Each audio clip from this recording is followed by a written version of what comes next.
All right, guys, here we are, 2 Down, 1 Over podcast. I'm Josh Mason. This is Matt Flanagan, and we're in the building ready to rock the mics, man. We got not only one, but 2 guests in the building today, and you might know their faces, right? Because they've been around town. They've been back through the Dallas community. They are 1,000-point scorers. I think they set a school record for wins with 27 wins, yep. 4A state Final Four guys. I had a pleasure of watching them in high school. Obviously, we had a pleasure of training them in Fame Strength, and both at the collegiate level playing basketball. Nick Nocito, Austin Finarelli. What's going on, fellas? What's up? What's up? Appreciate you guys having us. I like it. Listen, I'm pumped for this. I like the energy. It's great to have the youth here, man. They're fresh off their final, right? You guys did good on your finals? Yeah, yep, fresh off the finals. But listen, man, we want to talk to the people, okay? So we want to see what's going on with you guys, a little bit of your story, and what you can lend to others. All right, does that make sense? Absolutely. All right, so Matt, you want to kick us off? Yeah. Let's make it happen. God, where do we begin? So every time I think about these two, I always think about getting in the gym and like the work behind like the final year. Everybody kind of watched them their senior year and you know their high school career. But the unique perspective for me is I got to be in the gym with them all the time, not only weight training and speed training, but skills work and like being in the gym, getting shots up. And I think to understand the work behind why they're so good is so important. Yep. And like there's hours and hours, and like I talk about these guys. Like there was Saturday nights, Sunday nights, Friday nights that we're in the gym. Like these guys are giving up concerts and just to get some extra skills working. I think that's such an unbelievable thing because I see that, and then people see the games. They have 30 points. They have they're hitting shots. They make it look easy, but there was so much preparation behind that. Yeah. So it's like, I want to start by shedding some light on that. And like, you guys can take over a kind of on your perspective of that and kind of maybe drivers and what pushed you and et cetera, et cetera. But I think it's super important. Yeah. Who wants to start? I'll start. All right. I think that was just like the biggest thing, just like being in the gym for us. And I think like having that group of guys, like we all knew like we were going to push each other. So I think like that was like such a big thing for us was like, we knew we had guys in there that are like gonna make us better and like push us to like be the best of ourselves. Yeah, I feel like it's people start, it's like in season. Oh, we got a game tomorrow and we go get shots up today, right? It's too late once the season starts. The amount of hours that we put in the off season and further back since we started with playing 6th, 7th grade. 7th grade. So I mean, we're in college now. You're trying to go get shots up before the game. That's not doing anything. Right. Though, Yeah. Go ahead. Get loose, but we already got hundreds, thousands of hours logged. Yeah. Through this whole time, So talk to us about like where does it start? Like where is it created? Because not every kid, not every athlete is built like that of putting in the work and understanding the hours, the commitment, the dedication to it, and being obsessed. And that's the correct term, right? Being obsessed with the grind, so to speak, right? I was just listening to ESPN, and they're just talking about LeBron and his greatness, and they're saying at his age, like how is he able to continue to do this?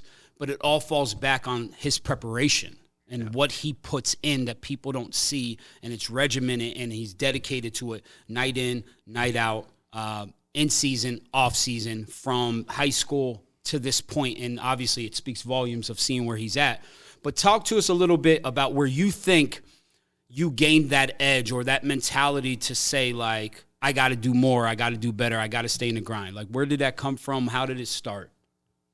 Yeah, I'm going to say it's from, I think, the Dallas community, man.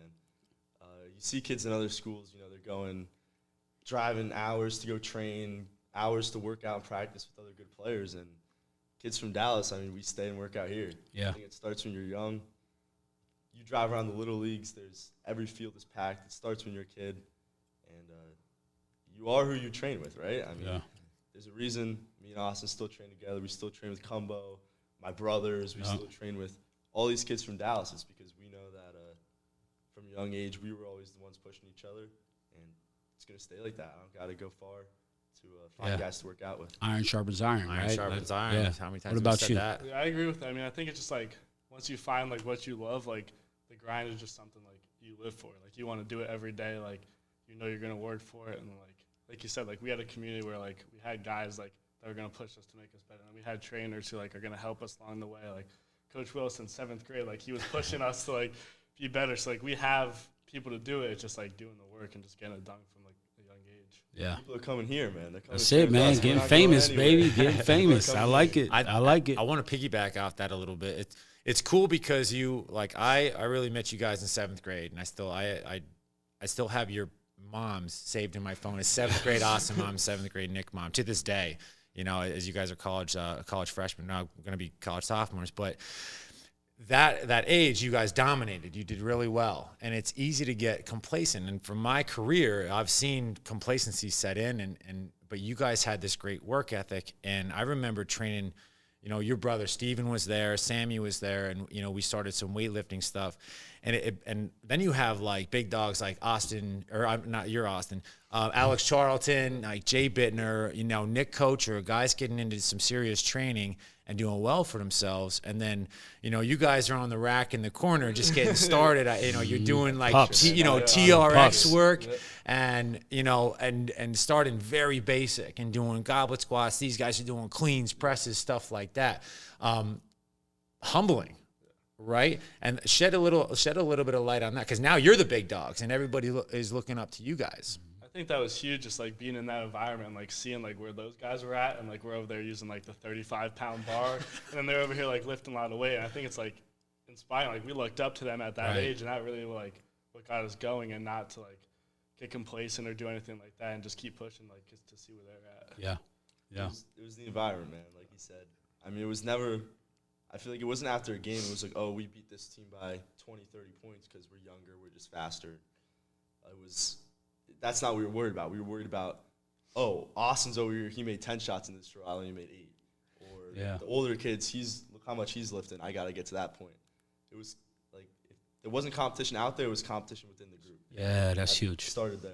And that's a valid point. Like I love the idea of there should be inner competition, right? Like that just breeds the best. And I mean, I really picked that up in college because in the high school environment, it wasn't set like that. Sometimes you can be so good that like you don't need to try your hardest, right? But when you get to call, like, hey, everyone's on that level, so like you better work your best. But iron sharpens iron. So if you're surrounded by the right people that are all pushing each other, you know, there's always success in there, right? There's a formula for success.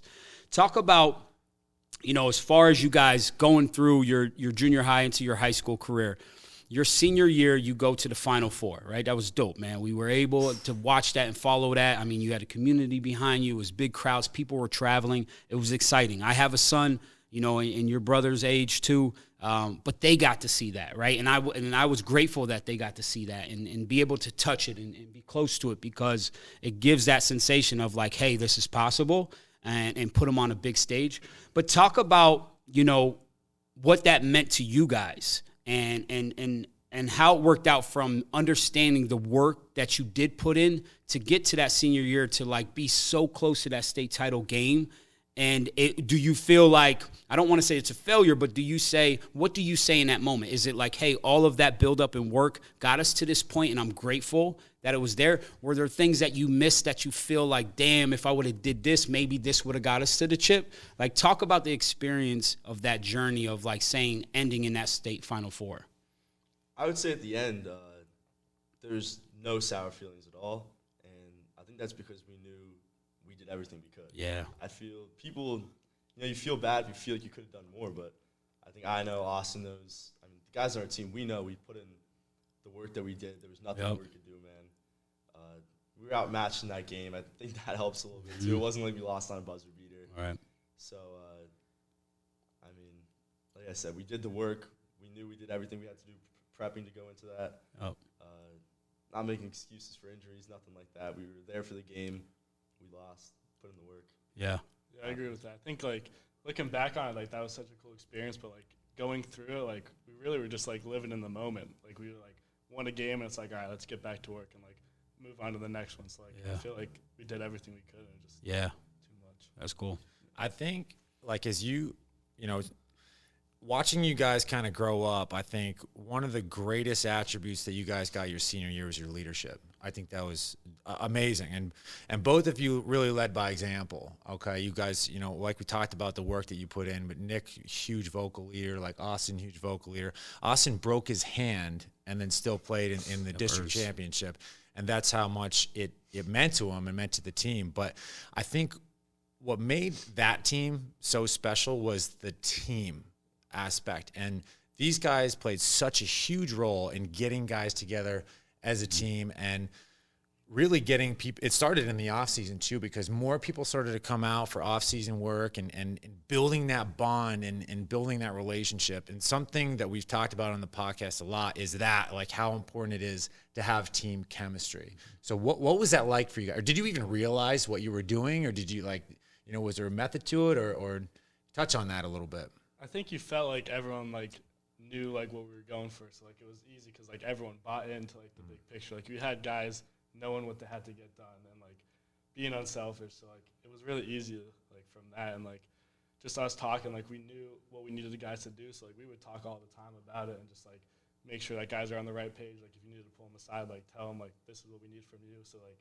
it was easy to like get guys in to buy into that. Yeah. To Austin real quick, yes, broke his hand. Full boxing glove. Crazy, dude. I wish there was. There's a couple pictures, but boxing glove, bro. Kid didn't shoot. I don't think in the game. It was ridiculous. Amazing. Yeah, it was. Just shows the grind that we do. But sorry, what was I saying? Leadership. Yeah, talking about leadership. Team Leading by chemistry. example. Team chemistry. Yeah, like Austin said, everyone knew the goal. I mean, even after the district championship, no one's going out partying, and it wasn't even like we had to say anything. We didn't have to say, "Yo, don't be idiots, guys." Like everyone knew, like, all right, let's come to practice tomorrow. Everyone knew we're not cutting down the nets after the district championship, even though we didn't get the state championship. You know, we knew that we wanted to keep winning, and there was more out there. And I think it starts when you're young. It was easier to do it. I mean, we had leaders above us. Like we talk about that group with Bittner and Charlton and all those guys. I mean, from that point on, we knew what it was like, so it was just normal for us, you know. After every workout, whatever, go out to eat with the guys or whatever, invite them over to watch a game, little things like that. And it just, if everyone loves it enough like we did, it's easy. It's not like you have to try to do it. It's fun. Yeah. I like that. So, you know, during that season, there was obviously you have peaks and valleys with anything, right? And one of the valleys was there was a back-to-back loss, right? Losses, Wilkes-Barre and Hazleton. Yeah. Right? All right. Yeah. So this was, you guys were undefeated leading up to this situation. You already picked to win the division, right? And be the top dogs. You guys lose 2 games in a row. Where are you guys mentally as a team?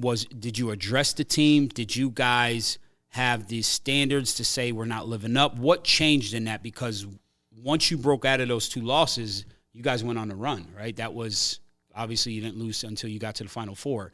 So what got you out of that? Obviously there was adversity right there. I'm sure when everybody's winning, it's all good. But like, hey, this is 2 losses in a row. We're supposed to be a top team. What happened? Like, where are we at there? Like I said, I mean, everyone knew the goal. I think we believed in each other. It wasn't after those 2 losses. I don't think there was much like, oh, we have to switch this. We have to change how we play offense, change how we play defense. It was never that. It was just we have to play better, come together. Like I don't think anyone doubted what we could have done, even in those moments. I mean, locker room was dead quiet after the game. Yeah, everyone's sitting there pissed off, but I mean, just what we do, and you know, we trust the coaches. When they're the next day, I mean, like it's about going at each other. But Belinsky has us. You know, we're playing. I remember the first drill when we get back. Whatever we do our drills, right when we get into actual practice, Belinsky says, "All right, 5-on-5. You're not allowed to shoot outside of the paint." So it's like, all right, and like you look at how we play. All it is right, and right. and no fast breaks either. So we're playing like it's like Larry Bird out. Like everyone's handicapped posting up. Yeah. And no one's calling fouls, obviously. So I mean, kids are just like, I remember dribbling the ball, just letting it flow and hitting kids. Everyone's so pissed off, but whatever. You know, JV team doesn't back down. I mean, those guys, that's an opportunity for them. They're like, yo, we could go play. Yep. And I mean, it was just fighting it out and being dogs about it. Yeah. I think that anger was just like something like used as fuel. And like, we knew like we weren't gonna win every game. Like it's tough. Like you're gonna have roadblocks there, and like just like not giving up on like our system, like what we do was just the biggest thing in that moment. So just using like that fuel and anger to like keep pushing was just like such a big thing for us. Yeah. Like, make sure we got better and like learn from the mistakes, but like know like this isn't gonna keep happening. Right.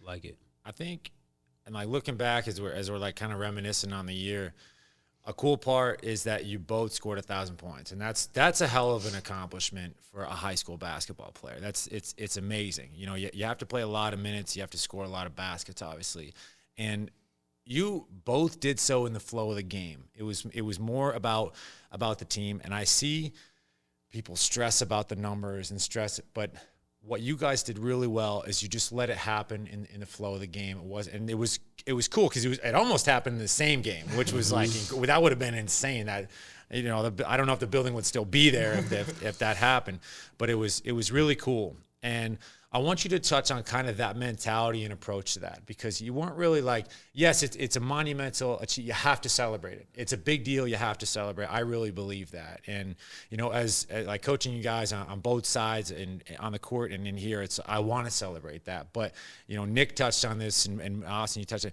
it. The goal was much bigger than that. And you did it. We celebrated it. And then you moved on. But talk about that approach to the 1,000 point.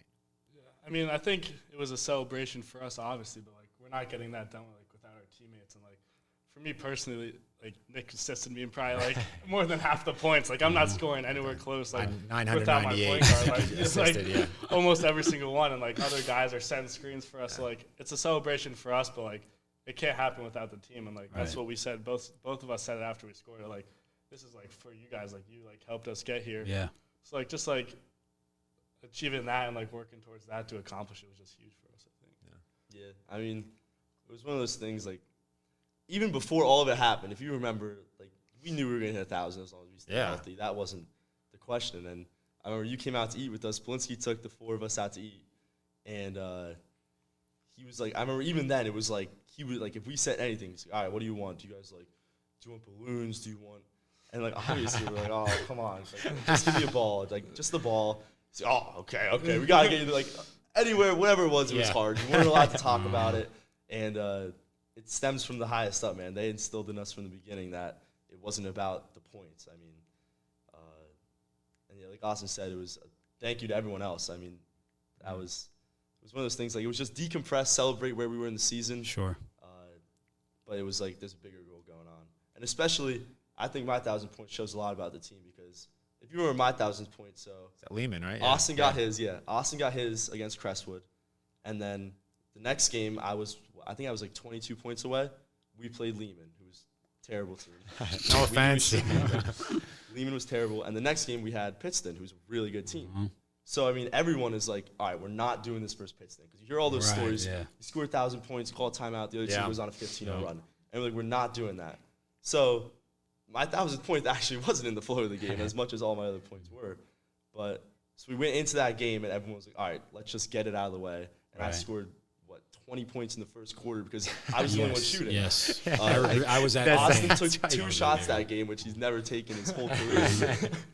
And it was one of those things. It wasn't being selfish, and the teams like no one told us to do this. Everyone just knew, let's get it out of the way because the bigger goal was the game. Yes. And while it looks like it might be selfish, it was the exact opposite. Right.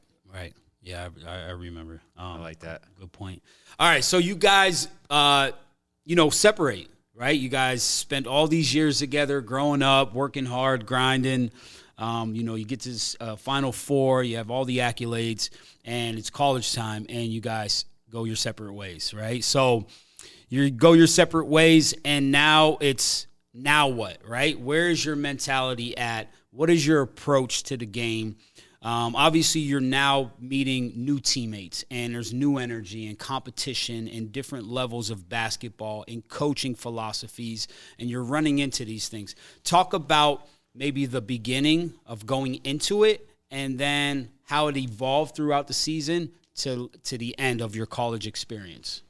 I think, like, going to college, I wasn't really sure what to expect because, like, going through high school and having Nick, like, I think it made it easier. Like, I had someone who was always going to be in the gym with me. Like, I knew I'd call him up, yo, let's go to the gym, or like whatever it was. Like, I knew he was going to do it with me. So then going to college, I think just like trying to like get that like bond and like build something with like your teammates is like tough, because like this is the first time you're ever meeting them, right? ever. Yeah. So just trying to like build that bond is different, and like you could start to see it develop along the way. But I mean, that's just something difficult, like going into college. Yeah. And I was gonna say, it's just completely different because like we're the leaders. Everyone's looking up to me and Austin. We're the ones who's dictating everything, how fast we should play, how slow we should play. And then now you're going and You go right to the bottom. You go right to the bottom. So. Can't say anything to anyone above you. Right. And it's just like flipping your mindset. Like now it's just, hey, restart. Like go back to when you're freshman in high school, Yes. you're fighting for a position. Mm-hmm. And it's just totally different mind switch and how you have to attack the game. And then obviously throughout the season it definitely switches based on, you know, you start getting roles, you start getting like where you are in the team, Yeah. you start finding positions that you're in, and then you know, from that point on, once you start playing more, you try to become more of a leader, try to become more and more vocal, but it's tough as a freshman. So Yeah. I mean, there's nothing that's gonna compare to when I was a senior at Dallas and when I had all this say. I've been in the system since 6th grade, 7th grade, and now it's at the bottom again. So it's just starting the baseline to build that trust with the teammates. So when I am a junior, senior, I can get that there too. Yeah. So elaborate, like, so in that season, both of you touch on maybe one of the lower moments within your first, you know, season, where you maybe had doubts or there was something cross your mind where you know you weren't yourself and you really had to dig deep to find that inner competitor, and maybe touch on what was it that made you get through that and or shed light to go over the hump. I think for me it was looking back, like the first couple of games, obviously going in, I was like one of the superstars in high school, like one of the main guys getting my shots. And like the first couple of games of college, I got like only a couple minutes. Like it was like different for me. Like I wasn't used to that. So then that was like, all right, like maybe I'm not good enough. Like maybe like this isn't for me. And then like just like having phone calls with like Flan and like Belinsky and like having phone calls with those guys and just like you just got to keep working for it. And like as I went, like I started to like figure out the system and like figure out what I had to do to like be on the court. So I think like the initial like, all right, you're not the best guy anymore. Like you got to work for it. Was just like something that was like an adjustment for me. Sure. Yeah, I would say, like you said, minutes is low, so you have to. I mean, we didn't sub in high school. Right. I mean, that's a whole different ballgame. Learning how to come into a game, get your legs under you, play your 4 or 5 minute stint, whatever it is. But for me, I feel like a bigger moment was whenever I'm playing 10, 15 minutes a game, not too much, and then our starting point guard Trevor went down with mono, so I got the start, and it was just kind of. I remember going into that game when I was first starting, and it was just like, this is a new opportunity. Now I'm in a totally different position than I was for the first 5, 6 games. Right. And it was just, whatever, show what I can do, but it's not about me again. Yeah. That's what it comes down to. So it's just show what I could do while still focused on the team and winning the game. And then from that point on, started getting more and more minutes. And it was just doing what I could do to help the team. It was never how many points you could score. It was never that. It was do little things, get steals, dive on the floor. Right. Effort. Work your way into the system.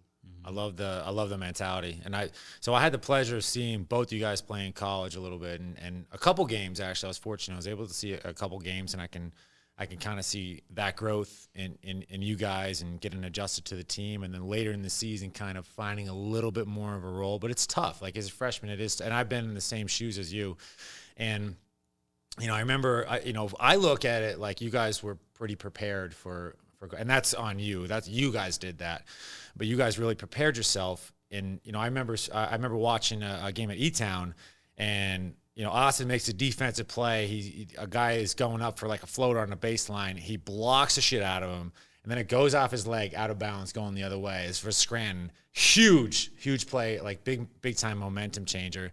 And then seeing Nick just control the game, and like, because me as coach, I see that confidence is later in the season, and I'm like, dude, this is awesome, And I think as we look at it, I look at your physical preparedness, and I think basketball IQ. I look at it as like these guys were ready because they put the work in.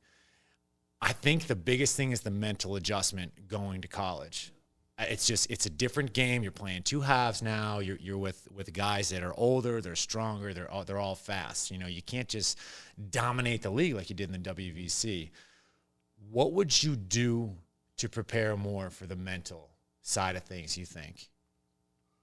Yeah, I'm gonna say, well, nothing is gonna make up for inexperience. I mean, that's at the end of the day, you need to play games to learn how everything works. But I mean, I've always thought preparation makes up for inexperience. I mean, for whatever you can't learn on the court, however much you prepared is gonna just expedite that process that much more.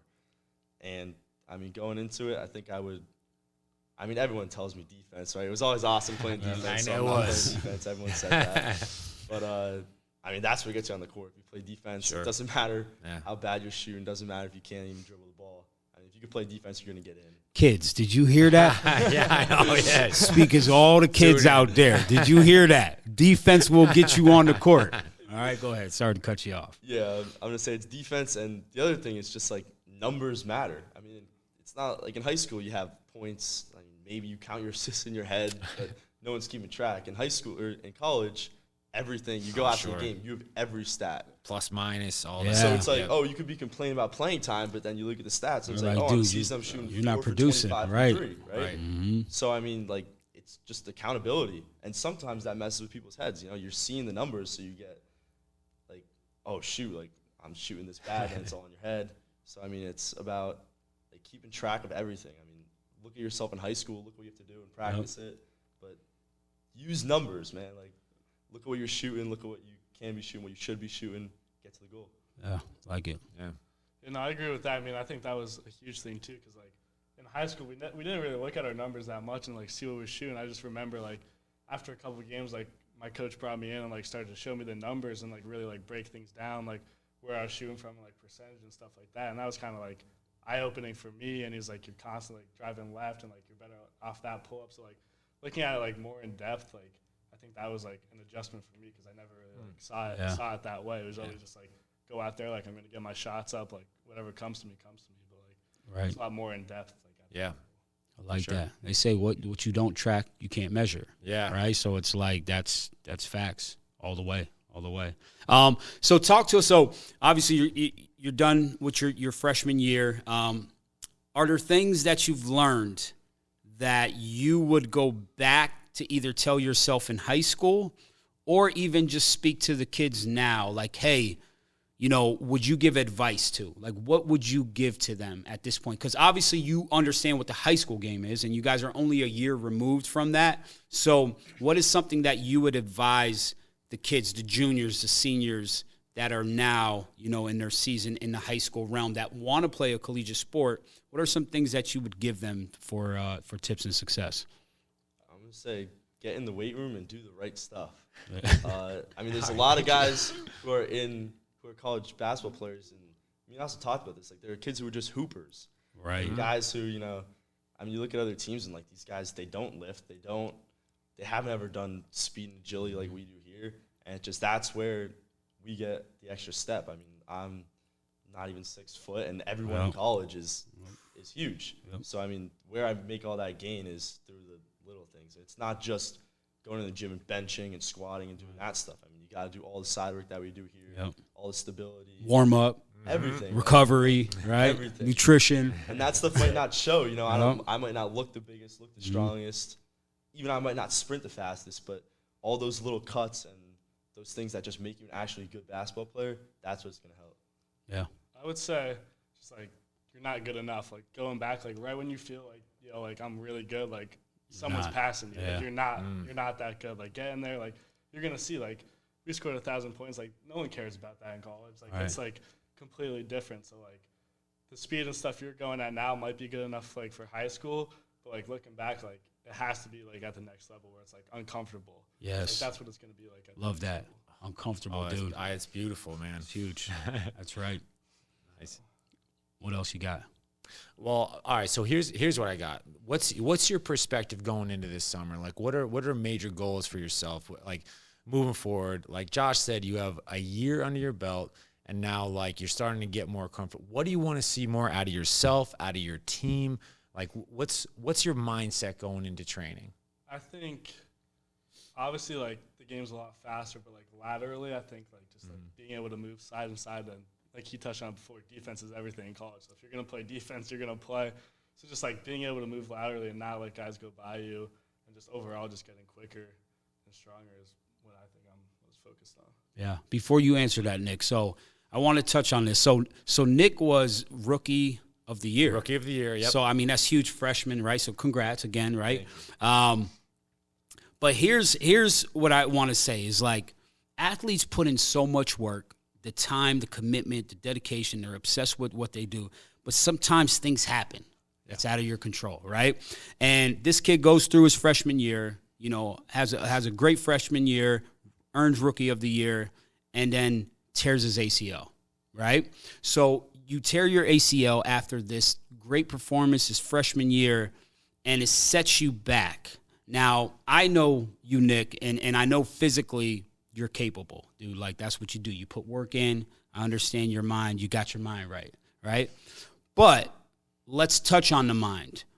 Mentally, obviously that had to crush you, right? And I'm sure, and obviously you're still going through your process right now. But talk about that. Because there's a lot of kids out here and athletes that get injured. And there's a lot of athletes that get setbacks and things that might get in their way and do not know how to get through it and don't know the process or give up or whatever the case is.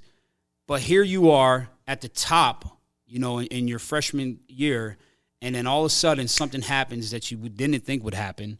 Mentally, like, where are you at? What's helping you? How are you getting through this? Yeah, so obviously my off-season training switched a little bit. But the biggest thing, I think, was just, like, put everything into perspective. Don't let people make you sad. I mean, obviously you tell people you tore your ACL. The first thing everyone's going to say is, like, oh, my gosh, this is the worst. I'm so sorry for you. And, yeah, whatever. It's nice. That's what people are going to say. You have to understand that. But at the same time, like, I can't be thinking that in my head every day. Like, it has to be the exact opposite. I mean, you guys were two of the first people I called. I talked to Flan and you, Josh, and it was like the phone call with you was totally different than with anyone else who I tell. Everyone else, like I said, sorry. And with you, it's like, all right, what are you going to do about it now? Wow. Here's a story of so-and-so who tore their ACL. Yeah. Same with Flan. I had this guy tear his ACL. He got back in this long. Like, you go and beat that. Yeah. And it's just, whatever people are telling you, you got to just take it with a grain of salt and be positive, man. Like, yeah, it's going to set me back physically, but, like, I'm excited for how much mentally stronger I'm going to be. Yes. I mean, like, going into the season, I feel like I'm, like, so much more passionate about everything I do. I mean, you don't really think about how important things are until they're gone, right? Right. So it's like, damn, like, I'm missing these workouts so much when there's other people working out right now who are dragging through them. Right. And I'm like, yo, like, are you serious right now? Like, you have to go work out? Like, no, like, I'm sitting here icing for 8 hours a day. You get to go lift weights. Or people skipping weights, man. Yeah. Think about, like, the opportunities that they have in here or all around where they're just dogging it or lacking on their workouts. And, you know, they take that shit for granted, right? And then, like, I'm sure you get that perspective. And, like, you would give anything to be in their position to have that opportunity to go as hard as you can again, right? So it's great that you put that in perspective. But also, you touched on the growth aspect. You are getting a whole different perspective of the game, of life, of everything that is only going to 10 times this man, right? Like, speak on that, how you feel like you're going to benefit from that. Yeah. Like you said, you see everything differently. I mean, I said perspective before, but just to go into, like, some more serious stuff, I mean, I tear my ACL. Obviously, the first 2 days I'm sad. Don't act like I'm just all that's, like, positive. And then whatever it is, like, 2 days after, like, we hear the news, Josh Belair, Dallas football player, passed away from cancer. A kid who... Yeah, rest in peace, Josh. Sam told me, like, a kid who never put anything bad into his body, and it's just like, man, like, how can I sit here and be sad because I'm out for 7 months when there's stuff like this going on? So it just, everything is just, like, perspective and, like, learning from a different point of view and seeing things differently. Like, that aspect is, like, the deepest that you can get, but also just, like I said, with workouts and, like, you see guys, like, I'm going back on film and I'm playing a game. It's just like, oh, whatever. Like, it's an easy game. Like, this team's bad, whatever. Don't worry about it too much. Like, no, like, if I'm out there now, like, I'm going into the season, like, every game could be your last. Every game. Yes. Make the most of it, man. Whatever you have. approach. And it's like I love your perspective, and I remember the phone call with you and like digesting it and talking to you, like you really put things into perspective for me, because you look at, like, I forget sometimes, like Dom DeLuca tore his ACL, and that may be one of the best things to happen to him, because like Dom was always a great athlete and had a great work ethic, but then it was like times 10. And he thinks like you, and then you look like Sarah Stieber, Mackenzie Schweitzer, you know, Aaron Crossley, Madeline Keating. Like, these are all like, they're athletes now that are dominating, but it was like something went off. And, you know, I saw that with you, and like, you've always been such a confident kid and like had a great mindset. And like, now it's just like Josh said, and you like, it's next level. Like, you're starving for this. You can't wait for this. And it's like, you don't take anything for granted anymore. And like, I'm excited to be part of your journey and to see how this plays out. And it's, you know, it's amazing, dude. I think if I could just touch on it, I mean, I remember when Nick called me, he told me, like, you know, I think I tore my ACL. And I was just shocked, because, like, knowing Nick, like, he comes in here, he does all the things right, like, the right way. Yeah. And it's just, like, shocking to hear that, because, like, someone who does everything, like, this is not supposed to happen to him. Like, that's not how it is. And I was like ready to cry. I was like, could not believe it. I was like shocked. Same. Yeah. And then I just remember, I was like, thought about it. A couple days later, I give him a call. I'm like, how you doing? He's like, I'm ready to get after. Like, I can't wait for this off season. And that's like right away when I was like, wow, like, he's like different. Like, this is like really how he is. Like, he's not sitting around like, wow, this is going to be a terrible off season. He's like, I can't wait to get after it. So like, I heard it from himself. Like, that was really like his mindset. And it's just like, it's awesome. Love it. stuff. I love it. All right, so listen, is there any chance of a Division III super team? Is there? You don't have to answer that on air, man. You don't have to answer that on air. But I thought I'd bring that up. It would be I would love to see if people would talk about that. All right, it's funny. We'll leave that there. But let's end with some fun questions that we always end here with. Yeah. Man. What All you right. got? So now you got away from the Valley. All right. You tasted cafeteria food, et cetera, et cetera. All right. The Valley's known for great pizza. What is your favorite pizza place in the Valley? I'd say Angela's Pizza Fries. Angela's, sweet yeah, sauce. sweet I think sauce so. is in there. Yeah. I'm gonna say, people, man, they don't understand how good this pizza is. Nothing I else know. tastes Right. good. It ruins I know. everything I else. Nothing else tastes good. Ravello's. All That's right. my Old Forge. spot. I like it. Gotcha. Yep. All right, fellas. So each of you guys can answer this. If you're writing a book, right, what's the title of that book? What kind of book am I writing? Yeah, it's up to you. Tell All us. right. I have no idea. I can't tell you. That's Right. a tough one. Yeah.